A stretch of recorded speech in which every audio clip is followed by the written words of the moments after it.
আজকে স্বরূপনগর পত্রিকার অনলাইনে আমাদের সাথে থাকার জন্য আপনাদেরকে সাধুবাদ জানাই। আমি সৈয়দ রেজওয়ানুল হাবিব। আপনারা দেখছেন আজকের বিশেষ বিশেষ খবর। স্বরূপনগর থানার পুলিশ 4 বাংলাদেশি অনুপ্রবেশকারীকে গ্রেপ্তার করে বসিরহাট মহকুমা আদালতে পাঠালো আজ দুপুরে।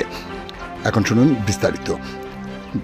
গতকাল সন্ধ্যার পর বাংলাদেশ সীমানা পেরিয়ে অবৈধভাবে এদেশে প্রবেশ করার সময় মোহাম্মদ ইয়াকুব হোসেন ও ফারাদ হোসেন মাদারীপুর জেলার বাসিন্দা, সাথে মোহাম্মদ কামরুল ইসলাম টাঙ্গাইল ও মোহাম্মদ মনির হোসেন ঢাকা জেলার বাসিন্দা। তারা অবৈধভাবে এদেশে প্রবেশ করার সময় 143 নম্বর ব্যাটালিয়নের বিএসএফের জওয়ানরা তাদেরকে আটক করে। জিজ্ঞাসাবাদের পর তাদের নিকট কোনো বৈধ প্রমাণ না পাওয়ায় তাদেরকে স্বরূপনগর থানার পুলিশ হাতে তুলে দিলে পুলিশ তাদেরকে গ্রেপ্তার করে। আজ দুপুরে ওই 4 অনুপ্রবেশকারীকে বসিরহাট মহকুমা আদালতে পাঠায় স্বরূপনগর থানার পুলিশ। আপনারা দেখছেন সেই সময়ের বিশেষ মুহূর্তে ধারণকৃত ভিডিও চিত্র আজকের স্বরূপনগর পত্রিকার অনলাইনে।